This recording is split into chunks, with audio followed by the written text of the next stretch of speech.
Shalom Aleichem, welcome to the Yiboneh Beit Midrash. Welcome home to Torah. A very warm welcome, and we're very happy to see in the Beit Midrash people who have traveled far and near. Baruch haba. We're going to be dealing with Parashat Devorim, which always comes right before Tisha B'Av, and within the Parsha is Tochacha. Now, before I begin, I just want to mention that the Yiboneh organization hands out and distributes a lot of charity to the needy families in Jerusalem. So we've started a campaign, a fundraising campaign, and there's a link below that you could click on and donate.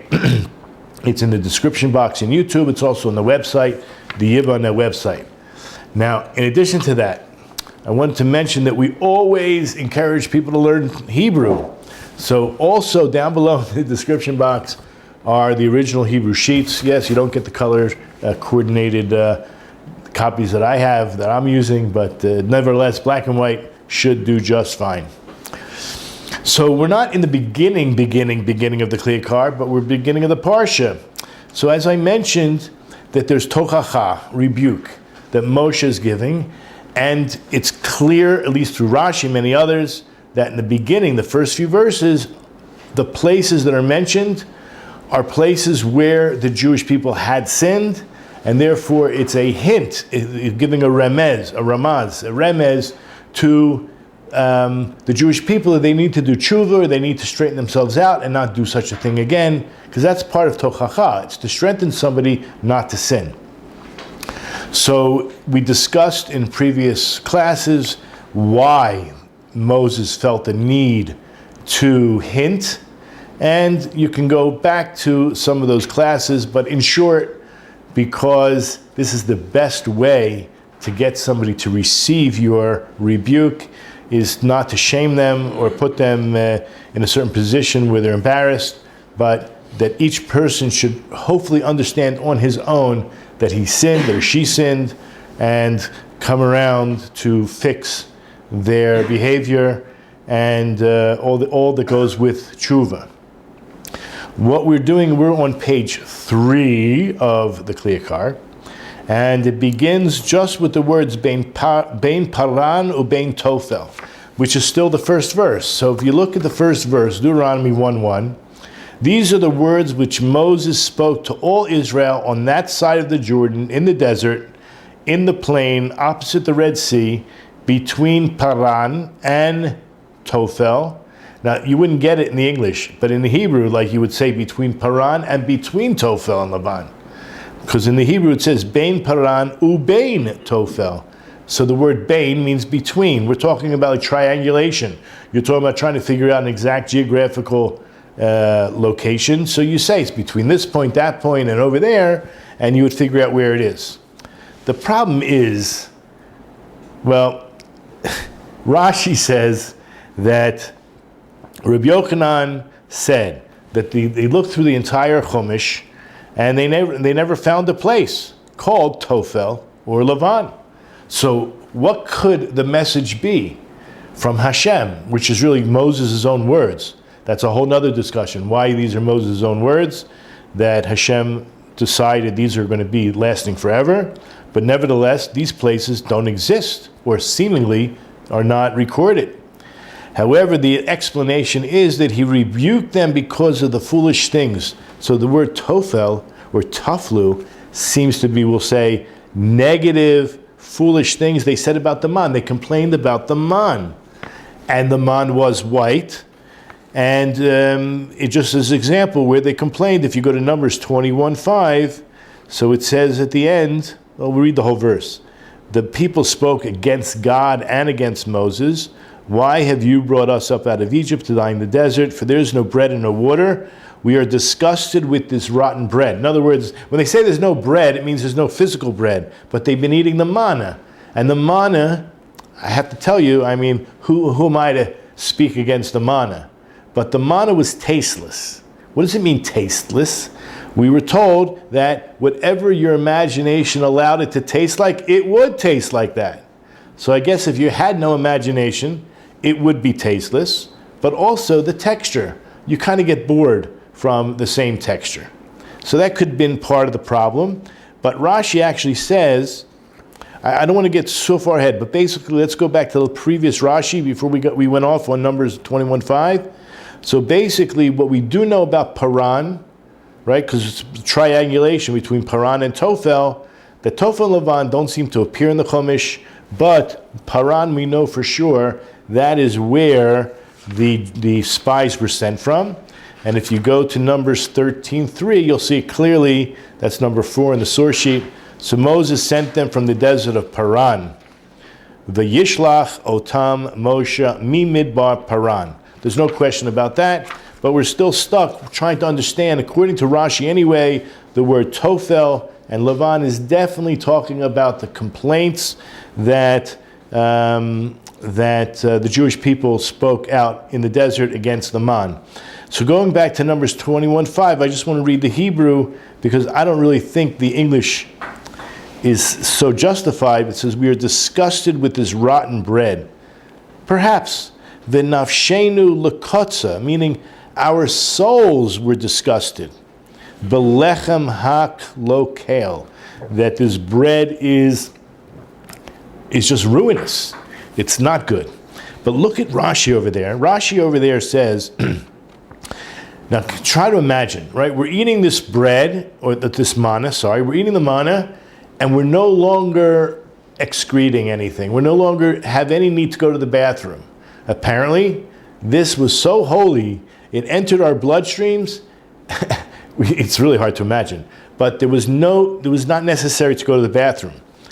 And so I guess your imagination could run wild and think, I mean, thank God, we say Asher Yotzar, I'm sure, more than once a day, and we think how wonderful it is that we're able to, our body's able to heal and get rid of the psoles, whatever is extracting the toxins and whatnot. Imagine if you thought that since you're not going to the bathroom anymore, the toxins are remaining in your body, and that is like a curse. So let's look at Rashi. He says, this too denotes this idea of nafshenu kotza, that our souls are disgusted. This too denotes intolerance and loathing. With this rotten bread, since the manna was absorbed into their limbs and not extracted from their bowels, they called it rotten. They said, this manna will eventually swell up in our stomachs. Is there any mortal who ingests but does not excrete? First of all, we have to understand, we were really elevated to a very high level, even though we know that the generation of the Midbar sinned. Nevertheless, they're called Dor Hadeya. I mean, they experienced prophecy on no other level, even greater than Ezekiel, Yecheskel. They were really on a very high spiritual level that is really very hard for us to understand.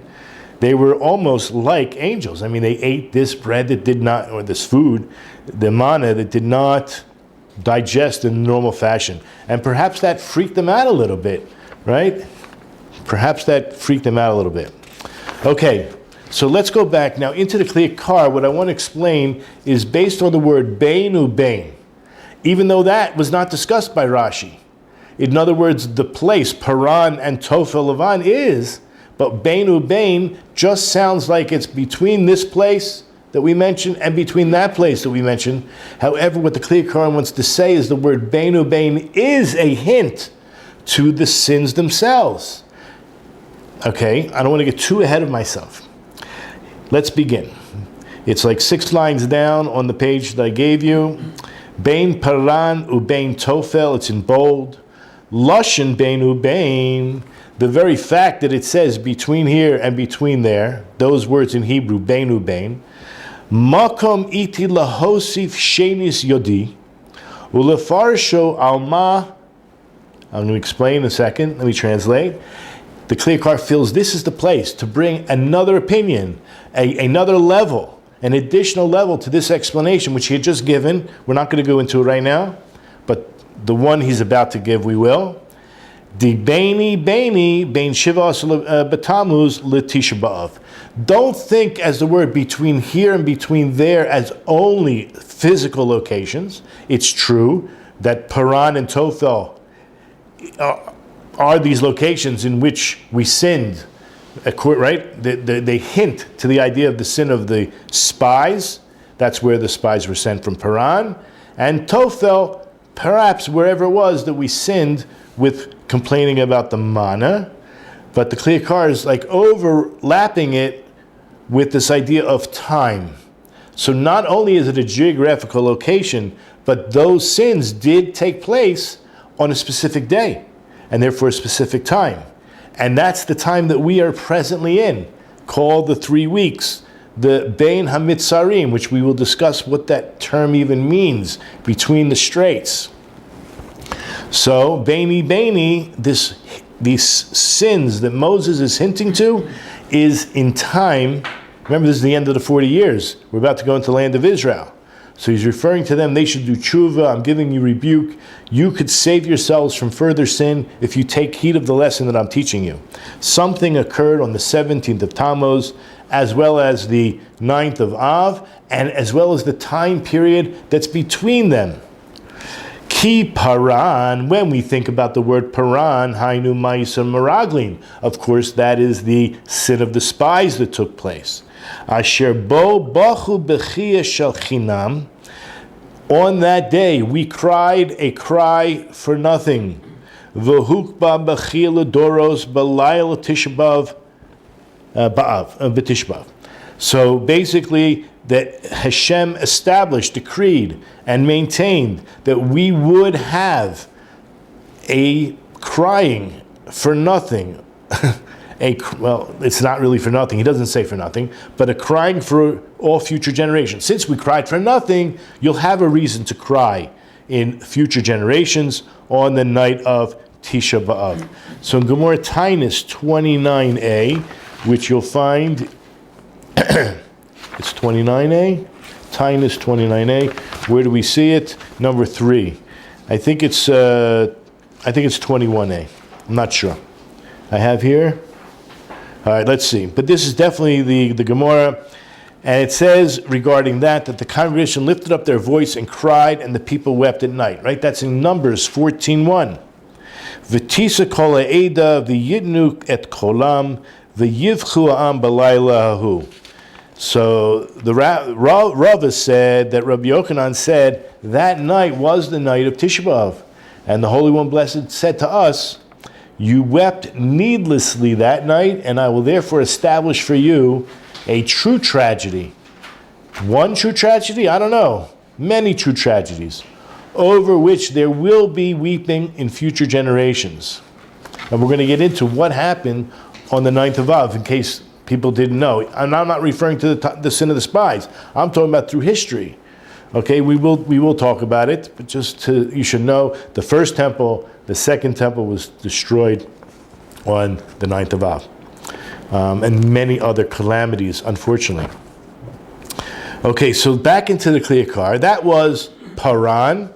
Now what about the word Tophel? Now he will explain Rashi first, and I will warn you, he actually disagrees with Rashi. What part does he disagree with Rashi? Obviously not the Lavan part. That's talking about the complaint of the man. But the word Tophel. He says, Rashi could have given better sources. And then perhaps I would have agreed. But there's so many sources that back me up, I can't keep my mouth shut and I have to tell you what Tophel really means. That's how I'm viewing what the Kli Yakar is saying. He says regarding the word Tophel, Hainu ha'egel asher asah. This is definitely, according to him, referring to the sin of the golden calf. Now, if you go and look at what Rashi says, Shetaflu alaman. We already saw that Rashi on Deuteronomy 1:1, that they complained about the man. Ein lo dimyon b'mikra. For some reason, the Kli Yakar says, I don't find that in anywhere in the Torah. Or at least Rashi doesn't bring any good proofs. And then he says, V'yoter hayanachon. It would have been better had Rashi, imaya Rashi mefarsho milashon. See, it's kind of like, it's a beautiful idea that you can have a debate with somebody and say, listen, you could be right. Here's some really good evidence for your side. So there's a verse in Job 6:6. You'll see that on number 5. By the word what the man itself also. Basically, the pasuk says, Hayeachel tafel mivli melach, can bland food or tasteless food be eaten without salt? That's literally what it says. Okay? So Rashi there on that verse in Job 6:6 says, regarding bland food or tasteless food, it's a rhetorical question.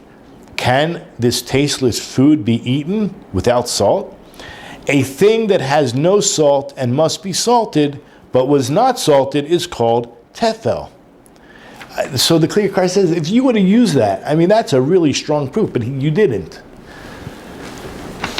So the Kli Yakar explains like this: Ki kol davar she'ein bo tam, anything that doesn't have taste. Now we all know the word tam doesn't only mean taste; it also has sound reason. Is called tafel. V'zaya maskin l'divrei Rashi. Then everything would have been perfect according to the words of Rashi. Ella, but according to the Kli Yakar, he wants to say like this: Lefi darkenu karov lishmo. According to our way of learning it, because he already said it's the ego, it's the calf, the golden calf, the sin of the golden calf. According to the way we learn it, it's really easy to understand that shemasei ha'ego remez betofel. There's no question that this place, the location that Moses is using to hint to a certain sin, is referring to the sin of the golden calf. Because we do find this word tofel, or a derivative of tofel, regarding the language whenever we speak about avodah zarah, when avodah zarah is mentioned. Ki metzinu lashon zeh ba'avodah zarah bekama mekamot. Now he gives three very strong proofs. The third one is not weak, but it doesn't seem to really reflecting directly to idol worship. But let's not get ahead of ourselves. The first proof he wants to give us is in Jeremiah 23:13, regarding the prophets of the north, and everyone's with me, and it's number 6. And in the prophets of Samaria, I saw unseemliness. When we say unseemliness, we mean dross. We mean things that are secondary, and I'm going to say, well, we'll see. Hanavi babal. Hinavu babal. That they actually prophesied regarding idols. What you understand what's going on here? That these prophets were worthless. These prophets were worse than worthless. They prophesied regarding the Baal, and the rest of the verse says they misled my people. Vayit'u et ami et Yisrael. They led them astray. So that is worse than tasteless. It is not even tasteless. It's something very negative and bad. And it does have to do with idol worship. The next verse he brings in is in Eicha, that's Lamentations 2 verse 14. And maybe this is a little bit stronger. Nevi'ai chazulach shav v'tofel. That your prophets have seen false and senseless visions for you, and they have not exposed your iniquity. In other words, again, the role of the prophet is to give rebuke. So they were, they were totally carrying around a sign, I'm a prophet, and doing nothing. They weren't doing any rebuke. They have not exposed your iniquity to straighten out your backsliding, but have prophesied for you false and misleading oracles. So the other translation is delusion and folly. These words of Tifla. I'm sorry, actually, I'm in the wrong verse. The idea of shav v'tafel. Again, the word tafel is folly, delusion, and I would say that is called whitewashing and gaslighting, right? False flags, and there's a few other words that are being used today, passed around. Red herring, red flags, okay? Red herring and whatnot. And then he brings in a verse from Yecheskel. This is the third verse, which I think is a little bit weak in terms of idol worship, but the word tefel means false. So if it means false, let's see what the verse says. I mentioned this in Ezekiel chapter 13, verse 11. It says, say to the plasterers with daub, behold, it will fall. In other words, the house needed repair, and instead of repairing it, they just used whitewash. They just, painted over the cracks in the wall. And what's going to happen? It's going to fall apart. It's going to fall. If there will be driving rain, then gigantic cowstones will fall, and a storm wind will crack it. In other words, all they're doing is whitewashing over it. So you see the word tafel means fake. It's fake news. Okay? And then he says, V'chein amru oisei ha'egel. This is even the people who made the egel. The Erev Rav and the 3,000 Jews. But the Erev Rav says, Elu Elohecha Yisrael. These are your gods, O Israel. We see that in Exodus chapter 34, verse 4, number 9 on the source sheet. And Rashi says there, obviously this was the mixed multitude. It's really a side point, but the point is here that why would they say these are your gods, O Israel? They obviously are not Jews. They're not Israel. If they were, they would have said these are our gods, O Israel. Okay, so the point here is what he wants to say is that this is fake. This is not a God. This is not a power. This is not the power. Obviously it is a power, a false power. And it says, so the Yakar says, Ubazen not nu tifla lelukim. They falsified their God. The whole thing is fake news. Zaya b'shiv eser b'Tammuz. All that took place on the 17th of Tammuz. Ubo b'yom nishtabru aluchos. And it was that very day that Moses broke the tablets. The tablets were broken. And as a result, what happens in the future, ubekiat avani melu hukba ledoros. By breaking those stone tablets, then Hashem established it, there would be broken stones in the future. Ki b'shiv eser b'Tammuz huk v'chomot ha'ir v'avaneha. The same idea that in the future the walls surrounding the city of Jerusalem would be breached, the stone walls. Okay, so that pretty much talked about one thing in terms of, well, actually both. We're talking about both dates. So we talked about both dates, the 17th of Tammuz, which was the Tofel, and the Paran, which is the Meraglim. So now we set up these two time periods. Ubein shnei gevulim elu, and now between these two, gevul means like a border, but we're talking about like a time frame. Yisrael roivetz bein hamishpatayim. The word mishpatayim is referring to like an animal corral that's a very tight space, or some kind of a sheepfold. So basically, rovetz means crouching like you're pressed. So between these two, pillars of time, the Jewish people are extremely pressed. We're crouching, waiting for an ambush to happen, so to speak. And now we understand the language, bein ubein, between here and between there, like a very tight spot that's set over here. Now we go to Lamentations 5:3. And I don't want to go too far off, but there's such depth here. We have to focus on this verse. The whole verse speaks about Judah went into exile because of affliction and great servitude. It says she settled among the nations and found no rest. I want to discuss that a little bit, but the main point here is all her pursuers overtook her between the boundaries. Kol rodfeha hisiguha bein hamitzarim. This is a very unfortunate, deep concept. When I say unfortunate, we'll see why. Ki bein chet ha'egel ubein chet ha'meraglim kora rovatz. So between these two sins, we were crouching, we were bent over crouching, v'dochu lo yochlu kum, and we were so pressed that we could not stand, that we cannot stand up. So at this point, I just want to point out, it's a beautiful medrash. This is in the Art Scroll Medrash Rabbah. You guys don't have this, okay? So I want to just go through a little quickly because it's very important. When it mentions that Israel found no rest, among the nations. So this is like almost a positive thing. I mean, we're talking about trials, tribulations, Yisurim, horrible, horrible things that were already prophesied in the curses. And yet, if we would have found rest, that would have been the end of us. Why? Obviously, we would have found rest. We never would have been praying. We would have given up all hope of ever being redeemed.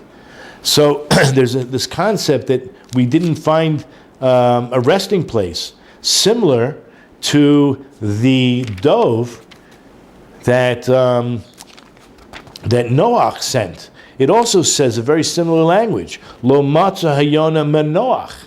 It didn't find a resting place. It would have found a resting place. It wouldn't have returned back to the ark. So too, by us, the Jewish people, if we would have found a resting place among the nations, we would have been comfortable. That would have been the end.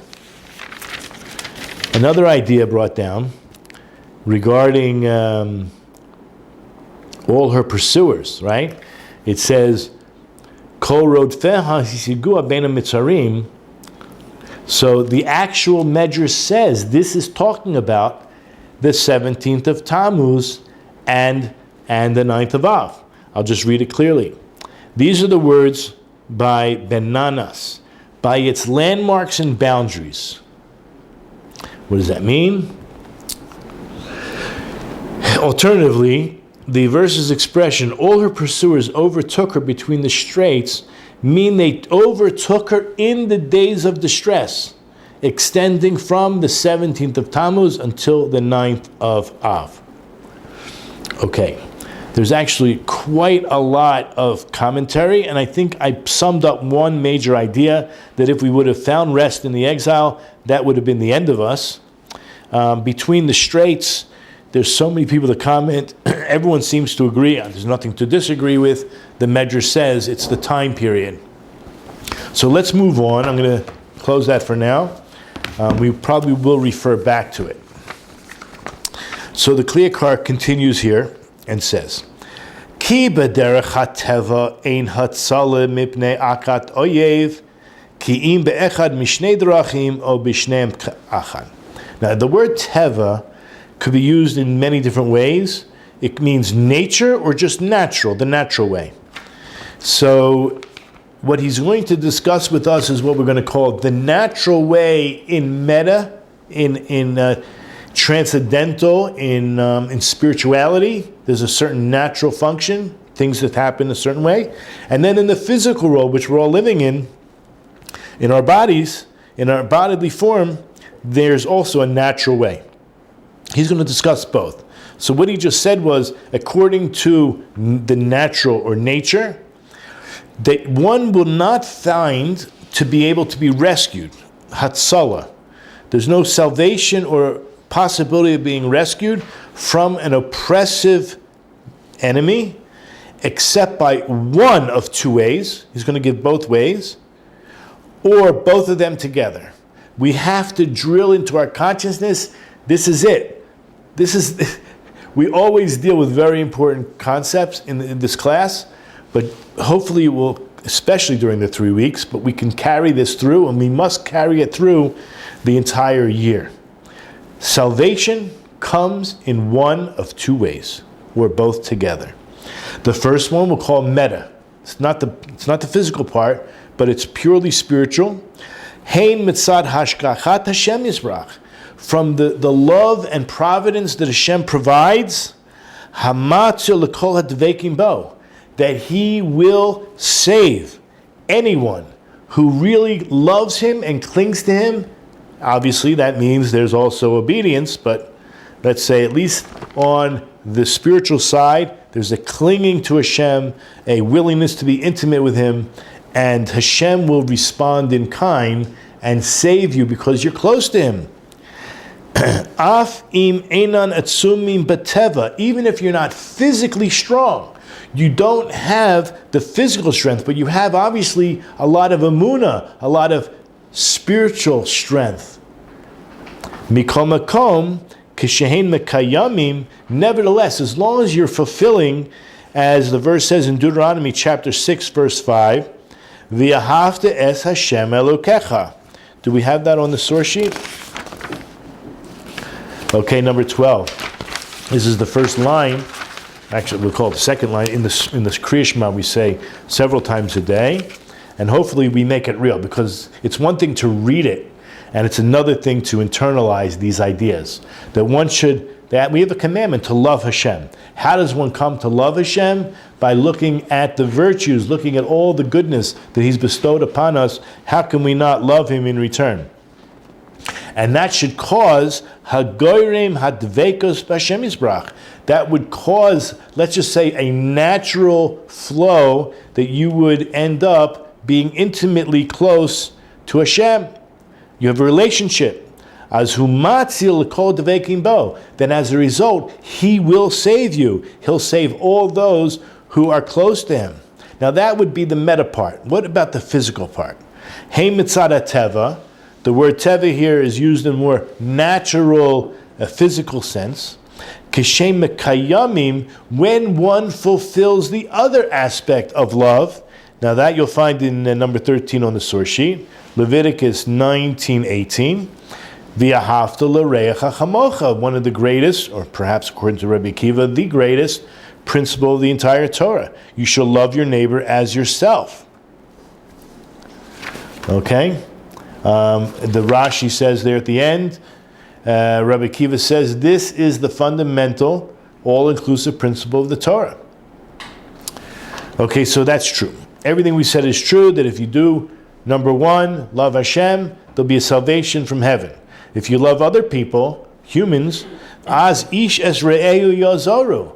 If you really try to go out and just be a kind person, not so stingy, just with your time and your money, or whatever it is, with your midos, so you're a kind person, other people will act and respond in kind. They will be there to help you. Now this is amazing. Even if you're totally lacking the emunah in Hashem, you're totally a sinner, right? Nevertheless, you've sar Hashem eleim. As a sinner and you've removed God from you, mi kol makom, nevertheless, yesh lem katzat tikva b'derech hateva. At least there's a little bit of hope in the physical world that you could have some kind of, obviously we're not talking about the same kind of salvation in heaven, but be saved from a difficult situation. Provided, he does say, im lo titnaged lehem hamaracha. Provided that you did the communication didn't break down totally. See, the maracha means like the matrix, the network. So provided that you didn't really go against, I think, societal norms, right? You're not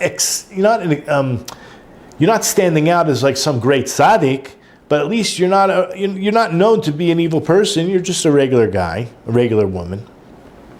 Now, based on that, he says, "Ubishnei zmani melu." Remember, we're now talking about these two time periods. Ivdu Yisrael shneim ke'echad. We, the Jewish people, we violated both. We lost both possibilities of being saved, or salvation during these two time periods. Again, we weren't loving God and we weren't loving each other. The loving, right? Let me plug them in. The loving the God part, we weren't doing because we were worshiping a calf. Obviously, that's idol worship, and therefore it's not loving God. And on Tisha B'Av, which I want you to understand, this is a good question, what I'm about to ask. How is it not wanting to go into the land of Israel somehow reflects sinat chinam, hatred for your brother?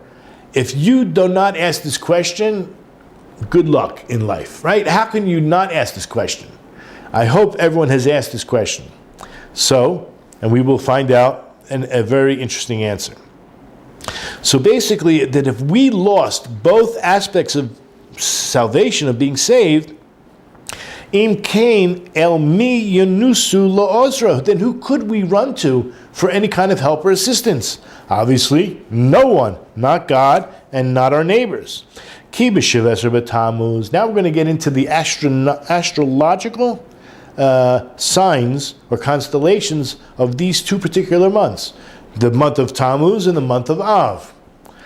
So on the 17th of Tammuz, Sha'asu Ego, in which we made the golden calf, Bo biyom nozuru achor, we were going backwards. We were retreating from our Dvekas Hashem. We were removing ourselves from Hashem, or removing Him from upon us, and we were walking backwards. I'm going to say so to speak, but he's going to describe it like this. Uponu el Hashem Yisbrak Oref. We actually turned our back of our necks towards God, velo panim, not our face. We weren't moving forward. B'chodesh shemazlu sartan, specifically in the month of Tammuz, which the astrological sign, right, I call it the zodiac sign, is the crab. Shedarko leilek la'achorav. The way of the crab is to walk backwards, or let's say sideways. It shows its neck, the back of its neck, to where it's in the direction it's going in. Kach, or maybe it walks backwards altogether. Kach nazru achor, so too, that's what we did. We turned our backs towards Hashem. V'az ivdu hatzala haba'a mipat hashkacha. And then as a result, we lost the possibility of salvation that would come through Hashem directly, period. That would be the 17th of Tammuz. That's the crab. Uba Tisha B'Av, now on the month of Av, on the 9th of Av, that's where we sinned with the spies. Bo biyom nolada mida sinas china b'Yisrael. This is what it's telling us, that on that very day was born a very bad character trait amongst Jews, and that's called sinat chinam, causeless hatred, baseless hatred, irrational hatred, however you want to translate it. Now, what he's about to do is teach us what we should probably already know in psychology, modern psychology, what they call projecting or transference. But hear the verse, because it's so hard to even hear this verse, that this is what we said. In our portion, Deuteronomy, our chapter 1, verse 27. You'll see it number 14. This is what Moses says that we did. He's not a liar. You murmured in your tents. He heard us. He's a prophet. He's telling us what God told. You murmured in your tents and said, maybe it means we all said it in our hearts.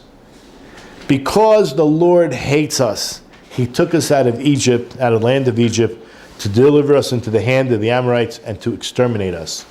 V'tomru, b'sinat Hashem otanu. Can you believe we thought, after being totally taken care of, 10 plagues in Egypt, miraculous salvation through the sea, being fed man, water, our clothes didn't wear out, we didn't have to go to the bathroom. Apparently that wasn't always a good thought, right? We saw that already, but nevertheless, but the truth is, He really loved us. Look at Rashi. Really, however, He loves you, but you hate Him, Rashi says. And then Rashi says something that modern psychologists they probably do, take this seriously. It's written in Aramaic, Ma div libach arachamach, ma div libei alach, which translates like this. What is in your own heart about your friend, that is what you imagine is in his heart about you. Now can we understand how they said, God hates us? They said those words. We know as a fact God did not hate us. He says over and over again how He loves us. We're chosen, right? There's all these promises of goodness, whether in this world or the next world, something good, and yet we said, so it must be that we hated Him in our hearts. And the question is why? So we're on the last line of page 1, where we just read that Aramaic statement. Kihema Savru. When they said this statement, that God hates us, that He took us out of Egypt, it must be that this is what they were thinking. Me'achar shekol. We're now on the top of the next page. Echa me'am sonis chavero. And this is how I'm reading it. It must be that was born sinas chinam, that they actually hated their own friends. They hated their own fellow. And therefore, as we already said, it must be that you think that your fellow hates you because you really hate him. Kach nastama soni osam gam HaKadosh Baruch Hu. So then as a logical conclusion, because Hashem also loves us and doesn't do anything wrong to us, nevertheless, the logical conclusion, if you hate your friend and you think he hates you, so too, it would make sense that you would be projecting or transferring the same hatred you would have for Hashem, who's also doing you good. God only helped us all the way. So let me just rephrase that, because it does say that as a result, what they were thinking was that God also hates their neighbor. So in other words, like I think Aaron just mentioned, like when we have good feelings towards people, what do you mean? I bless you, or we ask God bless you? We think that God thinks similar to us. And just like we would hate our neighbors, we would logically think God hates our neighbors too. Or we would wish ill among them in a spiritual sense. Okay, so let's go on. Furthermore, this is an absolute mistake. They came to the wrong conclusion that Hashem hates them as well, for nothing. So then, im kain vadai teva ha'inyan mechayev zeh shekol echad yisnes chavero. Then it's like kind of like a vicious circle here. So then, certainly, by nature, then this would obligate each one to actually hate his neighbor because he already thinks the neighbor hates him. And as a result, v'tahar tzarazu, there's this, the word conceive, there's like a, implantation, so to speak, of this pain and is born, v'tele mida razu. So it was on Tisha B'Av itself. Now let's just go back. Let's try to work this out.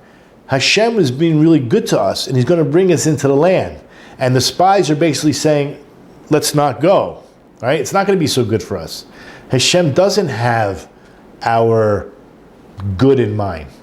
Right? See, it's a hatred towards God that's unfounded. And therefore, even that prize, the most cherished piece of real estate in the entire world, we would not want because we would think that Hashem has bad intention.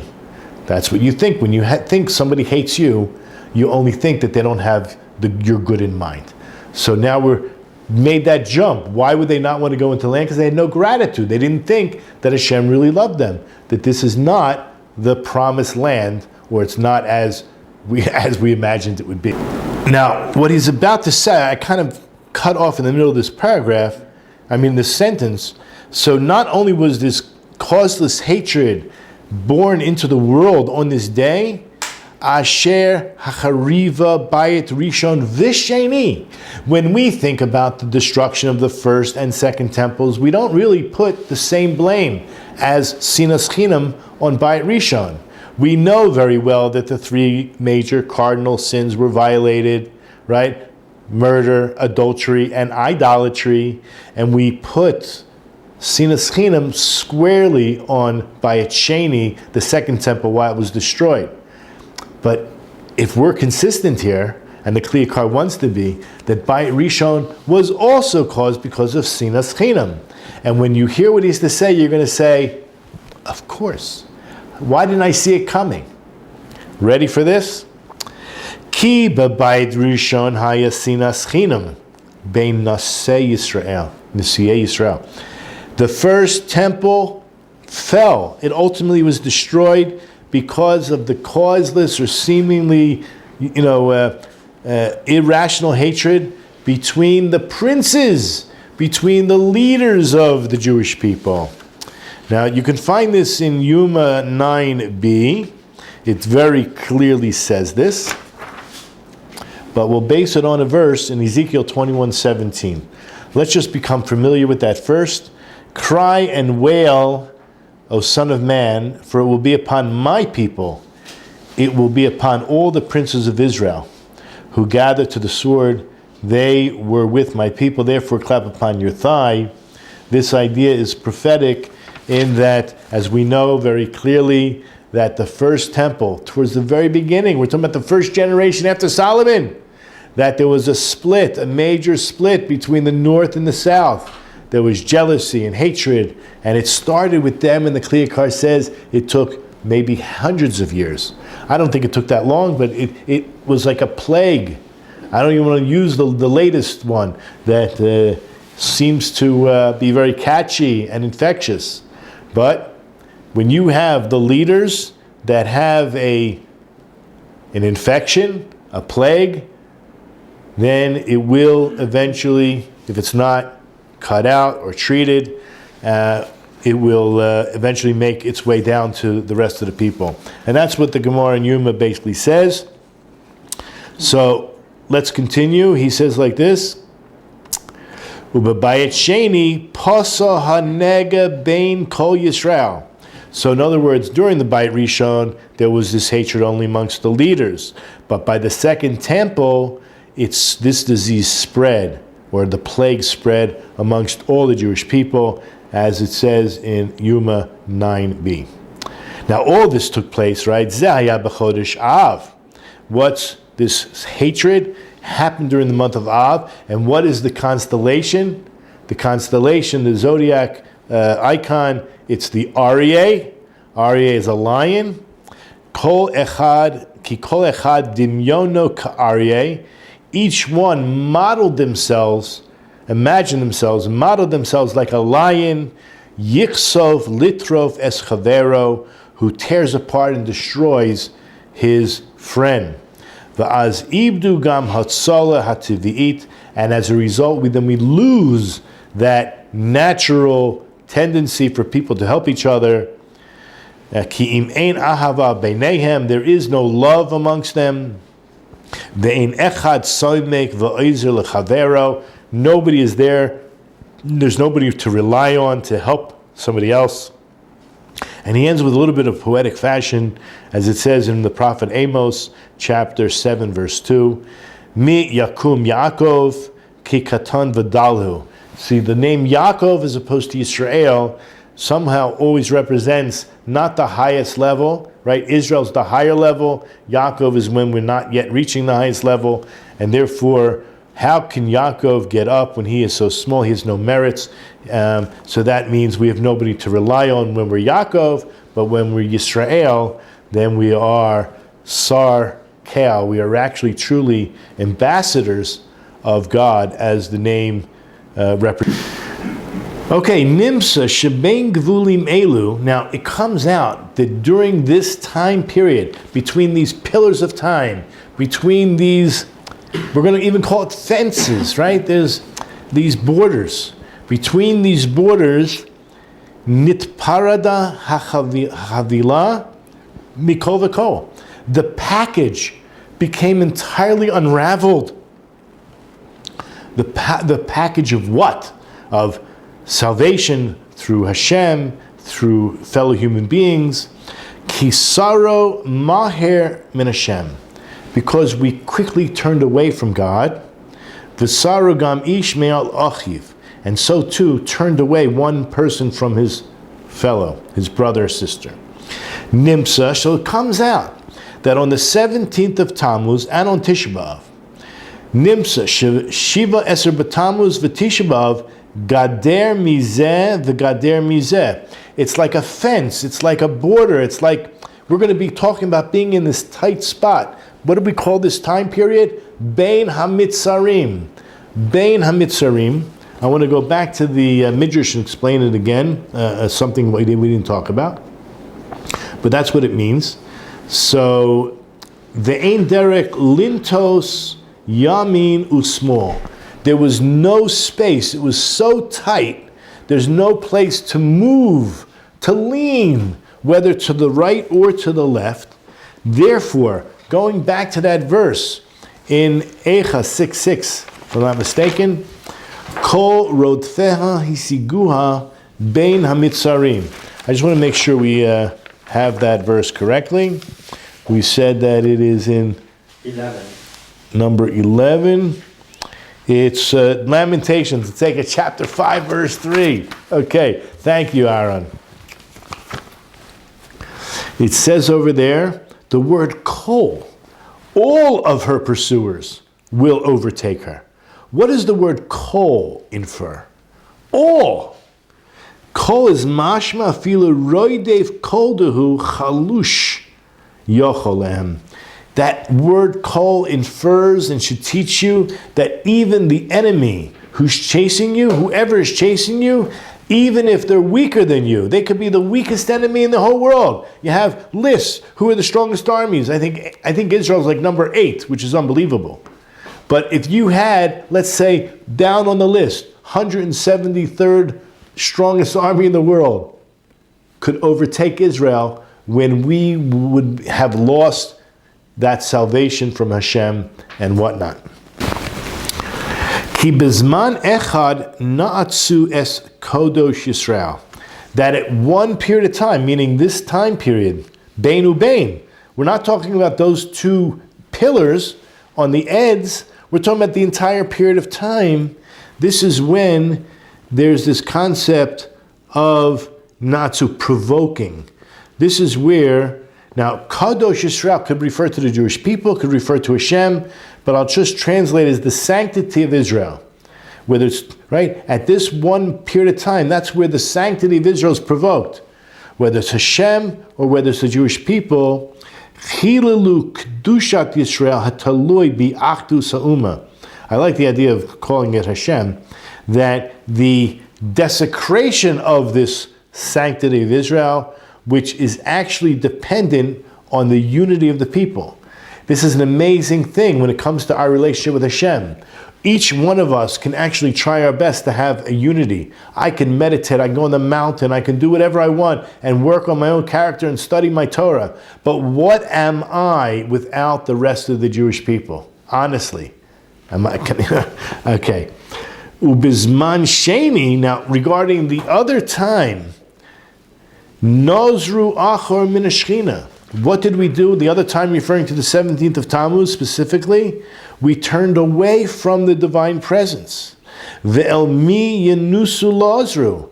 Who are we going to read? Who can we rely on? Who can we run to for any assistance? This is why Moses said during this particular rebuke, Ru'u, see, ki atem omendim bein shnei gevulim elu, bein hamitzarim.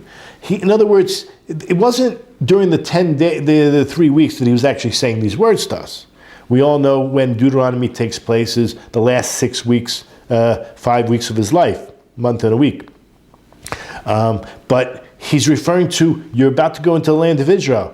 These time periods will, every year, I want you to do tshuva. I want you to really know what the core problem is and what you need to do to fix it.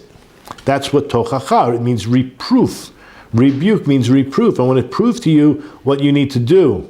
Mitzad masa paranu umase tofel. Again, in regard to those 2 serious sins of the spies and of the golden calf, which took place in these places called Paran and Tofel, ukidei lazarzam ala tshuva, in order to encourage them and cause them to be encouraged towards doing tshuva. Amar Cain, he said all these words, ki im lo yeshuvu, and if you don't do tshuva, az maaseh shel paran yikvulem bechiyah ledoros, you will have troubles through history on these particular days. In this case, the 9th of Av, you'll cry for generations. Kibo ma'asu be'eretz kadosha. And it was on that day that they were disgusted by the land of Israel. Al kain yedinam legalot mimenu. Therefore, what is mida keneged mida? Measure for measure. What is the punishment, so to speak? What is the result, the consequences of not desiring the land? That we would be exiled from it. Kasher be'emet galu b'Tisha B'Av. Like the truth is, we were exiled on Tisha B'Av, meaning the first temple, the second temple. We're going to find out. I'm going to open the book. You're going to find out all kinds of unbelievable, horrible tragedies that were all predicted in the Torah that happened to us on Tisha B'Av. Ubamase toifel, and regarding Tofel always represents, at this point in the Yakar, the golden calf sin. Yisavavu B'kiyas Ha'ir, that ultimately caused the breaking of the walls of the city on the Shives B'Tammuz, on the 17th of Tammuz. And now he says, Beini, referring to the time period between the 17th of Tammuz and the 9th of Av, Yirbetzu Bein Hamishpatayim, V'oyev Kolduhu Yirdafim, and that's when we are crouched, we're pressed between these tight fences, and even the weakest of our enemies are able to chase us. Now, I just want to finish with these last two paragraphs.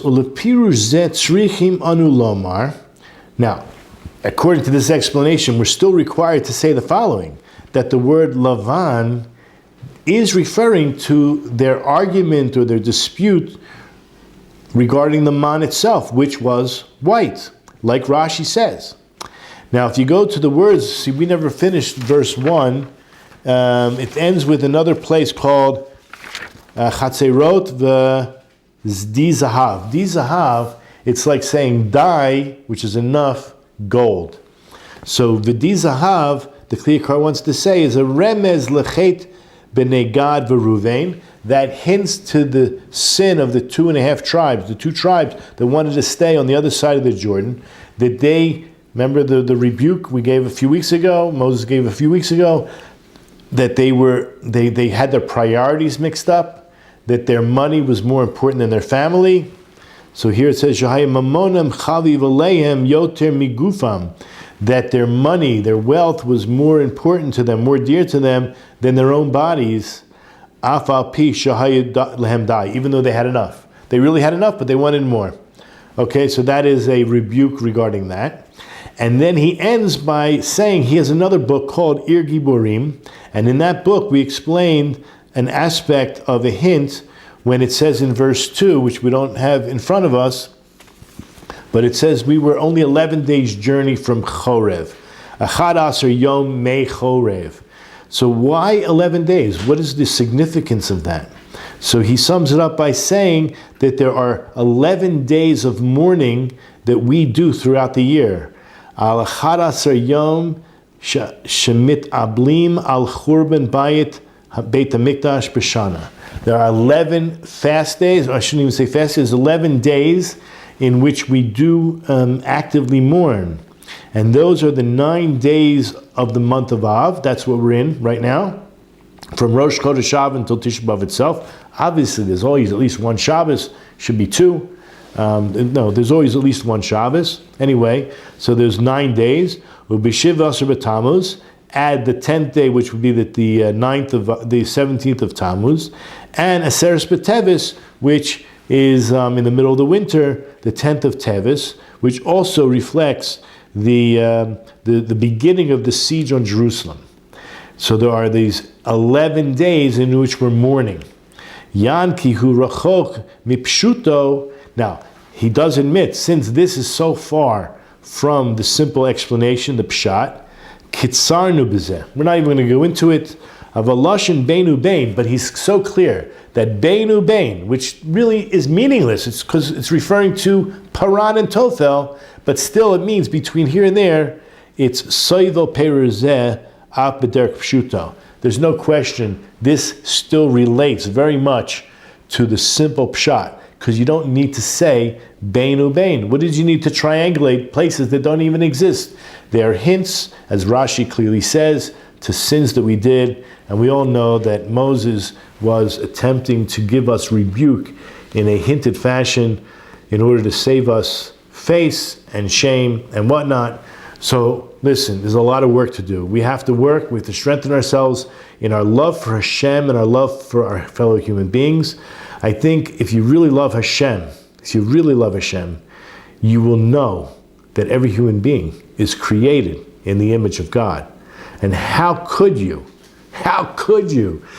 right? But unfortunately, because of our own insecurities, a lot of cases, our own self-esteem issues in most cases, as we saw, if what you feel about someone else, how does it work? What you feel in your heart about someone else, you think that's what they are working against you. So B'ezrat Hashem, we will also learn a lot of Dan L'chaf Zchut, judging other people favorably, putting on some pink, right, rose-colored glasses. We have to clean our eyes. We have to take the veil off our eyes and see the beautiful creation that Hashem made, including ourselves. And B'ezrat Hashem will all grow, and this will be, it's like Erev Tisha B'Av already, this will be the last mourning period, but B'ezrat Hashem, I did want to mention that in the future, these 3 weeks will be like a holiday. Just to go through some quick things, many people are not aware of this, but the Jews were thrown out of England in the year 1290 on Tisha B'Av. That was a edict signed by the English monarch. The Jews were expelled from Spain on Tisha B'Av in 1492. World War I was actually started in 1942. One second, that's something else. I'm sorry, we're talking about World War I. 1914. 1914, it began on Tisha B'Av. There's so many other svarim and explanations of, but what happens is this: when these bad things are happening, it's a sign. It's so obvious that this is from Hashem. When these horrible things happen on, markers, dates, it becomes clear to us, and there's no reason to give up hope. There's actually more reason to know that Hashem, it's His hand that's enacting it, that the relationship is ongoing. You say, what am I talking about? God says, I want you to keep my Torah. I love you. I only want to do good for you. But when you stray, these curses will take place. So don't think there's no relationship. The relationship is there. When a parent, a loving parent, has to punish their children, it's for the good of the child. And only when we grow up and mature do we realize that. While we're children, we want our lollipop, we want our ice pop, we want the newest game, and when we're being punished, we can't get it. I mean, we're not seeing clearly. We're in a fit, right? But the older we get, we realize, wow, they were trying to get me to be a mensch, to be a good person, right? Only as we grow up, that there was no other way for them to get this message across unless they were stern about it.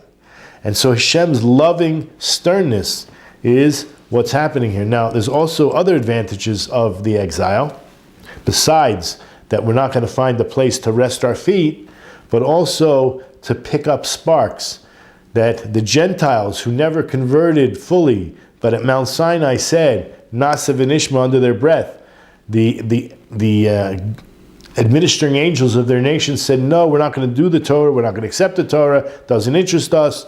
Our whole modus operandi, our national existence is based on these.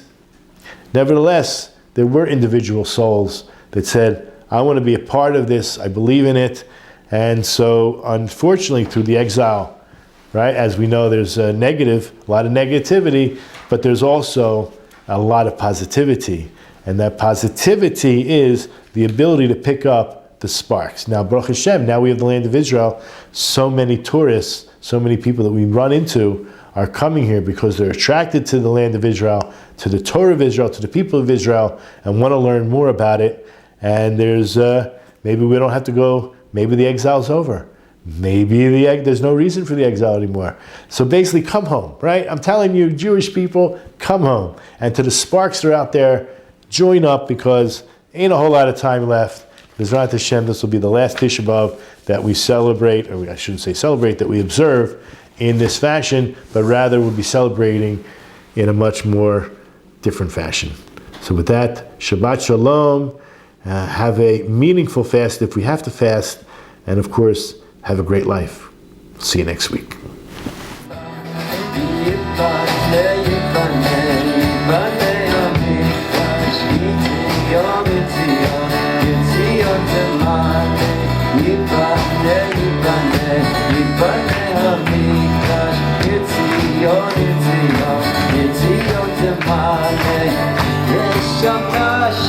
Yakar